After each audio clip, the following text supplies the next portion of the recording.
मेरी शादी हुई है किरण जी के साथ, वो हिंदू हैं। मेरी पहली शादी हुई थी रीना जी के साथ, वो हिंदू हैं। मेरी जो दो बहनें, एक बड़ी बहन है एक छोटी बहन है, दोनों की शादी हिंदुओं से हुई है, उनके पति दोनों हिंदू हैं।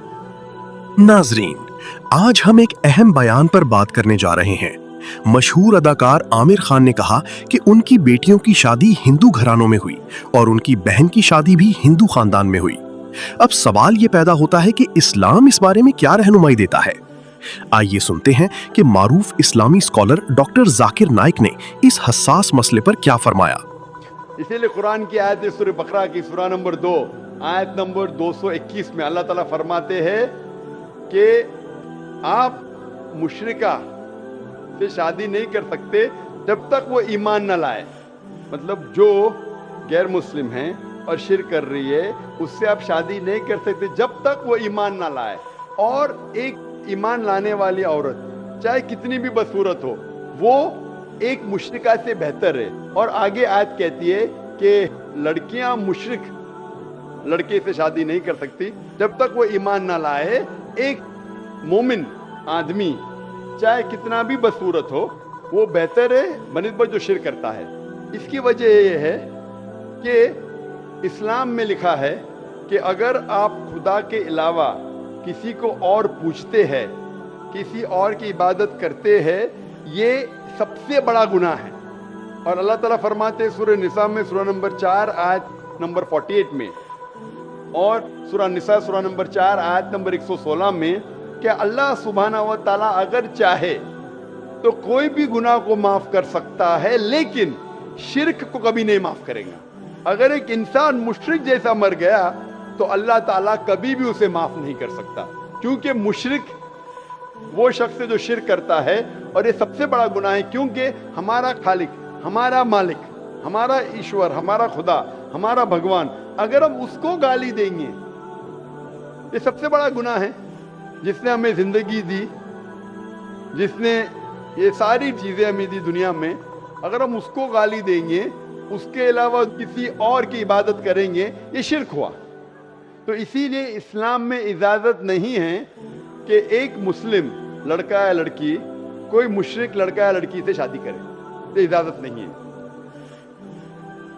इसीलिए शादी के लिए शर्त है कि दोनों का ईमान हो।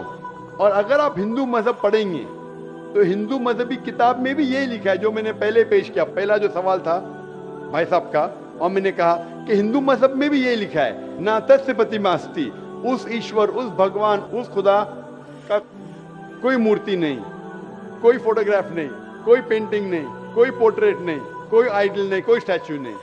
अगर ये मान ले कि कम से कम जो यकसा है हिंदू और इस्लाम के मजहबी किताब में, कम से कम उसके ऊपर अमल करे तो अक्सर हमारे मुश्किलात दूर हो जाएंगी। जो यकसा नहीं है उसको कल डिस्कस कर सकते हैं। और अगर आप तहकीक करते हिंदू मजहब की किताब पढ़ते और इस्लाम मजहब की किताब पढ़ते, दोनों में लिखा है खुदा एक है, दोनों में लिखा है कि खुदा का कोई बुत नहीं है, दोनों में लिखा है कि खुदा के अलावा किसी और की इबादत नहीं करना चाहिए, दोनों में लिखा है कि आखिरी पैगंबर मोहम्मद सल्लल्लाहु अलैहि वसल्लम में, दोनों में लिखा है कि शराब नहीं पीना चाहिए। मैं हवाले दे सकता हूँ और मैं तकरीर एक दिया हूँ, similarities between Islam and Hinduism, इस्लाम और हिंदुइज्म में यकसानियत, दोनों किताब में आप अगर पढ़ेंगे कुरान मजीद में सूरह माइदा सूरा 5 आयत नंबर 90 में लिखा है कि शराब पीना हराम है। अब Manusmriti chapter number 9 verse number 225 पढ़ेंगे, उसमें लिखा है शराब पीना हराम है। अगर आप तहकीक करेंगे काफी यकसानियत है। इस्लाम मजहबी किताब में लिखा है कुरान में सूरह नूर में सूरा नंबर 24 आयत नंबर 30 और 31 के अंदर हिजाब के बारे में, औरत को अल्हम्दुलिल्लाह हिजाब में होना चाहिए, सर से ढका होना चाहिए उसका जिस्म। आप अगर हिंदू मजहब किताब पढ़ेंगे ऋग्वेद बुक नंबर 8 में लिखा है और ऋग्वेद बुक नंबर 10 में भी लिखा हुआ है कि औरत को अपने सिर के पल्लों को डालना चाहिए चेहरे पे। और आपने आमिर खान की बातें सुनी और इस्लाम की रोशनी में डॉक्टर जाकिर नाइक का मौकिफ भी जाना। अब आपको यह कैसा लगा? आप किस बात से मुत्तफिक हैं और किससे नहीं? अपनी राय जरूर कमेंट में लिखें। आपकी राय हमारे लिए अहम है। अगर वीडियो पसंद आई हो तो इसे लाइक करें, अपने दोस्तों के साथ शेयर करें और चैनल को सब्सक्राइब करना ना भूलें। ताकि ऐसी मजीद मालूमाती वीडियोस आप तक पहुंचती रहें।